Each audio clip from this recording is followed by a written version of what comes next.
আসসালামু আলাইকুম। আমরা এখন দেখব বিমান Bangladesh airlines ground service assistant casual basis পরীক্ষা 2018 প্রশ্ন সমাধান গণিত পার্টটুকু। অঙ্ক শুরু হবে 56 নম্বর অঙ্ক দিয়ে। 56 নম্বর অঙ্ক ছিল retailer buys pens in pack of 24 for টাকা 336 per pack and then resell them in packs of 5 for টাকা 80 per pack.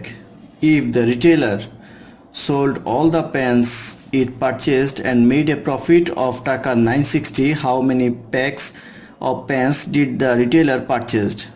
একজন খুচরা বিক্রেতা 24টার প্যাকেট 336 টাকা পার প্যাক কিনে 5টার প্যাকেট 80 টাকা করে বিক্রি করে। তো সে টোটাল যদি 960 টাকা লাভ করে তাহলে সে কত প্যাকেট পারচেজ করেছিল। তো পারচেজের ক্ষেত্রে আমরা দেখি 336 টাকায় 24টার প্যাক কিনে, তাহলে একটার দাম পড়ে হচ্ছে 336/24 = 14 টাকা। আর সেলের ক্ষেত্রে 80টা সেল করে, অর্থাৎ এক প্যাকেট থেকে 5টা, তাহলে একটার দাম পড়ে হচ্ছে 16 টাকা। তাহলে 14 টাকা এবং 16 টাকার যে ডিফারেন্স সেটা হচ্ছে তার প্রফিট। তাহলে প্রফিট হচ্ছে আমাদের 2 টাকা। তো 2 টাকা প্রফিট হয় একটা প্যান সেল করলে। সে প্রফিট করলো 960 টাকা। তো 960 টাকা প্রফিট হবে 960/2 = হবে 480। 480টা পেন সেল করলে তার 960 টাকা। এখন 480টা পেন সে সেল করে, তাহলে এই কটা পেনই সে কিনেছিল, সেক্ষেত্রে 24টার প্যাক কিনেছিল, তাহলে 24 দিয়ে ভাগ করবে, এটাকে ভাগ করলে আসবে হচ্ছে 20, অর্থাৎ 20 প্যাক পেন সে কিনেছিল। এটি হবে ইকুয়েশনের অ্যান্সার। তারপর অঙ্ক নাম্বার 57 বলা আছে which of the following can not be a value of 1/x - 1। এটার ভ্যালু কোনটা হতে পারবে না? তো এটার ভ্যালু হতে পারবে না হচ্ছে 0, কারণ হচ্ছে যদি আমরা x এর মান 1 বসাই তাহলে 1/1 - 1, তাহলে 1/0, এটা হয় হচ্ছে ইনফিনিটি বা অসংজ্ঞায়িত, সেই ক্ষেত্রে 0 হতে পারবে না। 0 হবে ইকুয়েশনের অ্যান্সার। তারপর অঙ্ক নাম্বার 58 বলা আছে এ travelled p miles in 40 minutes and completed the remaining 200 miles of the trip in q minutes. What is its average speed in miles per hour for the entire trip? অর্থাৎ বলা আছে p mile গেল 40 মিনিটে, বাকি 200 mile গেল হচ্ছে q মিনিটে। তাহলে বলা হচ্ছে তার স্পিড কত হবে। টোটাল তার ডিস্টেন্স অতিক্রম করলে হচ্ছে p + 200, আর সময় লাগলো হচ্ছে 40 + q। এখন কথা হচ্ছে 40 + q হচ্ছে মিনিটে আসলো, আমাদের প্রশ্নে চাওয়া হয়েছে মাইলস পার আওয়ার। সেই ক্ষেত্রে এটাকে যদি আমরা 60 দ্বারা ভাগ করি তাহলে পার আওয়ার পাওয়া যাবে। এই 60টা উপরে গুণ আকারে চলে আসবে, p + 200 / হচ্ছে 40 + q, অর্থাৎ 60 × p + 200 / 40 + q হবে ইকুয়েশন অ্যান্সার। তারপর অঙ্ক নাম্বার 59 বলা আছে when a positive integer n is divided by 18 the remainder is 7. What is the remainder when n is divided by 6? তো n কে যদি আমরা 18 দিয়ে ভাগ করি তাহলে ভাগশেষ থাকে হচ্ছে 7, সেই ক্ষেত্রে গুণ করলে আসবে 18n + 7, নাম্বারটা হবে এইটা। তো এটাকে যদি এখন 6 দ্বারা ভাগ করি তাহলে যেটা পাওয়া যাবে সেটা হচ্ছে 3 × 6n + 6 + 1। এইটুকের মধ্যে দেখা যায় এইটুককে 6 দ্বারা ভাগ করা যায়, সেই ক্ষেত্রে অতিরিক্ত থাকে 1, সেই ক্ষেত্রে 1 হবে ভাগশেষ, রিমাইন্ডার 1 হবে ইকুয়েশনের অ্যান্সার। তারপর অঙ্ক নাম্বার 60 বলা আছে ferry can carry 24 buses or 34 carts at a time. If there are 18 buses on the ferry, how many carts can be loaded onto it? অর্থাৎ বলা আছে একটা ফেরিতে 24টা বাস এবং অথবা 34টা গাড়ি উঠতে পারে, সেই ক্ষেত্রে 18টা বাস ফেরিতে আছে, তাহলে বাকি যে জায়গাটুকু আছে সেখানে কতগুলি কার উঠতে পারবে। তো আমরা দেখতে পাচ্ছি 24 বাস = 36 কার, তাহলে একটা বাসের সমান হবে আমাদের 36 কার / 24।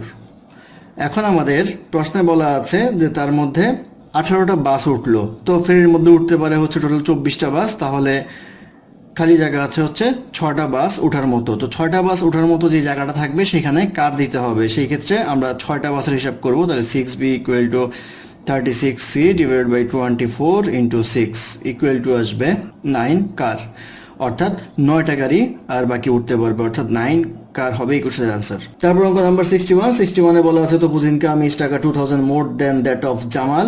Their total salary is টাকা x. What is the Jamal salary? তো আমরা ধরে নেই জামালের স্যালারি হচ্ছে এ, তাহলে তপুর স্যালারি হচ্ছে জামালের স্যালারির চেয়ে 2000 টাকা বেশি, তাহলে a + 2000 আর বলা আছে তাদের টোটাল স্যালারি অর্থাৎ এ প্লাস 2000 টোটাল স্যালারি হচ্ছে এক্স এর সমান। তাহলে জানাতে যাওয়া হয়েছে জামালের স্যালারি কত, এটা 2a plus 2000 equal to x, বা 2a equal to x minus 2000, বা a equal to x by 2 minus 1000, অর্থাৎ এক্স বাই 2 মাইনাস 1000 হবে জামালের স্যালারি।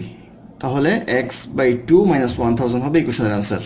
তারপর অঙ্ক নাম্বার 62তে বলা আছে mister Jamal employed 50 workers to finish a work within 30 days. After 20 days he found that only 50% work had been completed. How many additional workers would he need to finish the task in scheduled time? বলা আছে 50 জন worker নিয়োগ করা হয়েছিল 30 দিনের কাজটা করার জন্য, তো 20 দিন পরে দেখা গেল 50% কাজ সম্পন্ন হয়েছে, তাহলে আরও অতিরিক্ত কতজন লোক নিয়োগ দিতে হবে এই কাজটা শিডিউল টাইমে শেষ করার জন্য।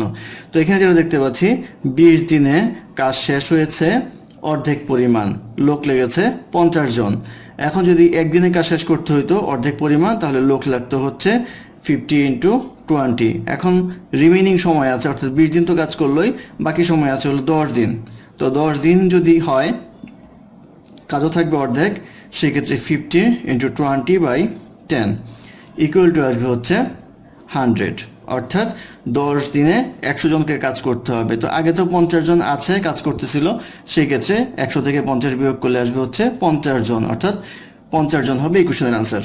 তারপর অঙ্ক নাম্বার 63তে বলা আছে ratio of boys and girls in a class is 4:5. If 10% of the boys and 20% of the girls failed in an exam, what percentage of students pass in the exam?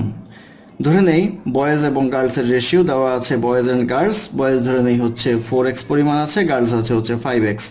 সেক্ষেত্রে বয়েজের মধ্যে ফেল করলে হচ্ছে 10% যদি fail করে তাহলে fail হবে 10/100 into 4x, আর গার্লসের মধ্যে fail হচ্ছে 20%, তাহলে 20/100 ইন্টু 5x, তাহলে বয়েজের মধ্যে ফেল হবে হচ্ছে 0.4x, আর গার্লসের মধ্যে ফেল হচ্ছে x।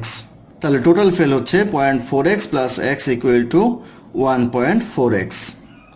আর আমাদের টোটাল স্টুডেন্ট হচ্ছে 4x plus 5x equal to 9x। তাহলে পাস করলো কজন? পাস করলো হচ্ছে বাকি 9x থেকে 1.4x বিয়োগ করলে আসবে হচ্ছে 7.6x, এটা হচ্ছে পাস। এখন বলা হচ্ছে পাসের পার্সেন্টেজ বের করার জন্য। পার্সেন্টেজ বের করতে গেলে আমরা 7.6x ডিভাইডেড বাই টোটালটা 9x ইন্টু 100 ইকুয়াল টু আসবে 84.44%, অর্থাৎ 88.44% হচ্ছে পাসের শতকরা হার। এটাই হবে কোশ্চেনের আনসার। তারপর অঙ্ক 64 বলা আছে in a store shirts are sold for 25% less than the tag price. If a shirt cost taka 480, what will be the tag price of the shirt to make 25% profit on it. বলা আছে একটা স্টোরে tag price যেটা থাকে সেখান থেকে 25% কমে বিক্রি করে। যদি শার্টটা 480 টাকা দিয়ে কেনা থাকতো এবং 25% লাভ করতে হতো, তাহলে তো 480 টাকা শার্টটার দাম। এখন এখান থেকে তার লাভ করতে হবে 25%। তো এটার সাথে যদি 25% আমরা যোগ করি তাহলে 480 এর 25% আসবে হচ্ছে 120, আসলে হচ্ছে 600 টাকা। ওই 600 টাকা অর্থাৎ তার রিয়েল সেলিং প্রাইস। কখন সেলিং প্রাইস? সেটা হচ্ছে 25% যে ডিসকাউন্ট দিবে সেটার পরে সেলিং প্রাইস। তাহলে 25% ডিসকাউন্ট দিলে প্রাইসটা হচ্ছে 75% কাস্টমারের কাছ থেকে রাখতে হবে। এই 75%-এর সমান হবে এই 600 টাকা সমান। সেই ক্ষেত্রে এই বলতে পারি 75% সমান হচ্ছে 600 টাকা, তাহলে 100%-এর সমান হবে divide by 75 into 100 equal to 800 টাকা। অর্থাৎ এই 800 টাকা হবে ট্যাগ প্রাইসটা, অর্থাৎ এটা ট্যাগ প্রাইস হবে 800, সেখান থেকে 25% সে কাস্টমারকে ডিসকাউন্ট দিলেও সে 600 টাকা বিক্রি করতে পারবে। তখন এখানে লাভ হবে 120 টাকা, অর্থাৎ 25%, অর্থাৎ 800 টাকা হবে এই কোশ্চেনের আনসার। তারপর অঙ্ক নাম্বার 65 বলা আছে Arif is 4 times as old as Bobby. In 6 years Bobby will be twice as old as Sami. 4 years from now Arif will be 36 years old. How old will Sami be in 6 years? Arif is 4 times as old as Bobby. আরিফের age ধরি A R ববির age ধরি হচ্ছে B, তাহলে A equal two 4B আসবে একটা equation. আর বলা হচ্ছে in 6 years Bobby will be twice as old as Sami. তাই ববির 6 বছর পরে বয়স হবে B+6 আর সামির বয়স হচ্ছে তার ডাবল, এখানে হিসাব করতে হবে। আর বলা আছে Arif will be 36 years old 4 years from now. তো আরিফের যা বয়স আছে তার সাথে 4 যোগ করলে আসবে হচ্ছে 36। এখান থেকে আমরা পাই আরিফের equal to 36 minus 4 equal to 32। এটা যদি আমরা এখানে বসাই তাহলে আমরা পাবো 4b ইকুয়াল টু 32, তাহলে b equal to 8। b equal to 8, এই b এর মানটা আমরা যদি এখানে বসাই তাহলে পাবো 8 প্লাস 6 ইকুয়াল টু আসবে 14, তাহলে s ইকুয়াল টু আসবে হচ্ছে 14/2 ইকুয়াল টু 7, অর্থাৎ সামির এজ হচ্ছে 7। আমাদের প্রশ্নে জানতে চাওয়া হয়েছে how old will Sami be in 6 years, 6 বছর পর সামির বয়স কত হবে। 6 বছর পর সাথে সাথে আবার 6 যোগ করতে হবে, তাহলে হবে হচ্ছে 13 ইয়ার্স, অর্থাৎ 13 ইয়ার্স হবে এই কোশ্চেনের আনসার। তারপর অঙ্ক নাম্বার 66 বলা আছে if the average that arithmetic mean of x and y is 60 and average of y and z is 80, what is the value of z minus x? তো x এবং y এর অ্যাভারেজ দেওয়া আছে 60, তাহলে x plus y divided by 2 equal to 60 লেখা যায়। এটাকে লেখা যায় x plus y equal to 120। আবার বলা আছে y plus z divided by 2 equal to 80, অর্থাৎ average equal to 80, সেই ক্ষেত্রে y plus z equal to লেখা যায় হচ্ছে 160। এখন দুইটা সমীকরণ হলো, একটা থেকে একটা বিয়োগ যদি আমরা করি তাহলে পাবো x minus z equal to minus 40। আমাদের বের করতে বলা হয়েছে z minus x, সেই ক্ষেত্রে এটা উল্টে দিলে z minus x equal to minus 40 থেকে plus 40 হয়ে যাবে, অর্থাৎ 40 হবে এই কোশ্চেনের আনসার। তারপর অঙ্ক নাম্বার 67 এ বলা আছে 5 boys or 9 girls can do a piece of work in 19 days. In how many days can 3 boys and 6 girls do this work? এটা হয় বালককে বালিকায় কনভার্ট করতে হবে অথবা বালিকাকে বালকে কনভার্ট করতে হবে, তারপরে অঙ্কটা করতে হবে। সেই ক্ষেত্রে আমরা 5 boys equal to 9 girls লিখতে পারি, 5 boys equal to 9 girls, বা boy equal to হবে 9/5 girls। আর এখানে বলা আছে 3 জন বালক এবং 6 জন বালিকা, তাহলে 3 boys এবং 6 গার্লস মিলে কত দিনে করতে পারে সেটা জানতে চাওয়া হয়েছে। তো এটা যদি আমরা করি, এখানে আমরা b এর মান বসাবো, মানে বের করার জন্য 3 × 9/5g প্লাস 6g, এটা ক্যালকুলেট করলে পাওয়া যাবে হচ্ছে 57g/5। তো 57g/5 হচ্ছে এই 3টা বয়েজ এবং 6 গার্লসের সমান। তাহলে আমরা প্রশ্ন মতে দেওয়া আছে হচ্ছে 9 girls can do the work in 19 days, তাহলে 1 girl can do the work 19 into 9 days, তাহলে 57/5 girls can do the work, 57 আসবে নিচে, 5 আসবে উপরে, এটা কাটাকাটি করলে আসবে হচ্ছে 15 days, অর্থাৎ 15 days হবে এই কোশ্চেনের আনসার। তারপর অঙ্ক নাম্বার 68 এ বলা আছে by selling a TV for taka 29,500 instead of taka 30,000 the profit decreases by 10%, what is the cost of the TV in taka? বলা আছে একটা টিভি যদি 29,500 টাকার জায়গায় 30,000 টাকা বিক্রি করে তাহলে প্রফিট 10% কমে যায়, তাহলে কস্ট প্রাইস কত ছিল টিভির? ধরে নেই টিভির কস্ট প্রাইস x টাকা এবং প্রফিট হচ্ছে y টাকা, কস্ট প্রাইস আর এটা হচ্ছে প্রফিট। এখন বলা আছে প্রফিট 10% কমে যায়, 10% কমে গেলে হবে হচ্ছে 0.9y, তাহলে এই x plus y cost price আর প্রফিট মিলে হবে 30,000 টাকা, আর যদি 10% কমে যায় তাহলে কস্ট প্রাইস আর প্রফিট মিলে হবে 29,500 টাকা। তো এখান থেকে এটা বিয়োগ করলে পাওয়া যাবে 0.1y ইকুয়াল টু 500 টাকা, বা y ইকুয়াল টু 5,000 টাকা। এটা হচ্ছে প্রফিট, তাহলে কস্ট প্রাইস হবে x equal to 30,000 minus y equal to 30,000 minus 5,000 equal to আসবে হচ্ছে 25,000, অর্থাৎ এই 25,000 টাকা হবে কস্ট প্রাইস, অর্থাৎ 25,000 টাকা হবে এই কোশ্চেনের আনসার। তারপর অঙ্ক নাম্বার 69 বলা আছে price of 2 pencils is less than 20% of price of a pen, what is the ratio of the price of pen and that of pencil? ধরে নিই আমরা পেনের প্রাইস হচ্ছে x টাকা, তাহলে পেন্সিলের প্রাইস হবে এর 20% কম, অর্থাৎ 0.8x হবে, আর এটা হচ্ছে দুইটা পেন্সিলের দাম, সেক্ষেত্রে একটা পেন্সিলের দাম হবে 0.8x/2 ইকুয়াল টু 0.4x লেখা যায়। তো জিজ্ঞাসা করা হয়েছে পেন এবং পেন্সিলের রেশিও কত হবে, দামের রেশিও, তো x/0.4x, এটা করলে কাটাকাটি করলে আসবে 5/2, অর্থাৎ 5/2 হবে এই রেশিওটা, 5/2 হবে এই কোশ্চেনের আনসার। তারপর অঙ্ক নাম্বার 70 বলা আছে xy ইজ গ্রেটার দেন 0 এবং zy ইজ স্মলার দেন 0, তাহলে which of the following must be negative?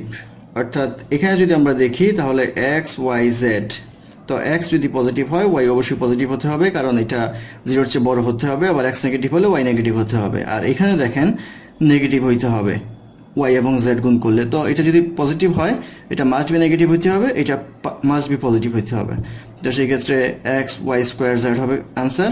কারণ হচ্ছে এটাকে যদি বর্গ করেন তাহলে পজিটিভ বর্গ করলেও পজিটিভ হবে, নেগেটিভ বর্গ করলেও নেগেটিভ হবে, আর এই দুইটা গুণ করলে অবশ্যই নেগেটিভ হবে। সেই ক্ষেত্রে must be x y square z negative হবে, এক্স ওয়াই স্কোয়ার জেড হবে এই কোশ্চেনের আনসার। ধন্যবাদ আমাদের সাথে থাকার জন্য। আমাদের চ্যানেলটি ভালো লাগলে অবশ্যই সাবস্ক্রাইব করবেন, লাইক কমেন্ট এবং শেয়ার করবেন, এবং অঙ্কে কোনো সমস্যা থাকলে আমাদের কমেন্ট বক্সে জানাবেন, আমরা চেষ্টা করব ডেসক্রিপশনে তার সমাধান দেওয়ার জন্য। ধন্যবাদ।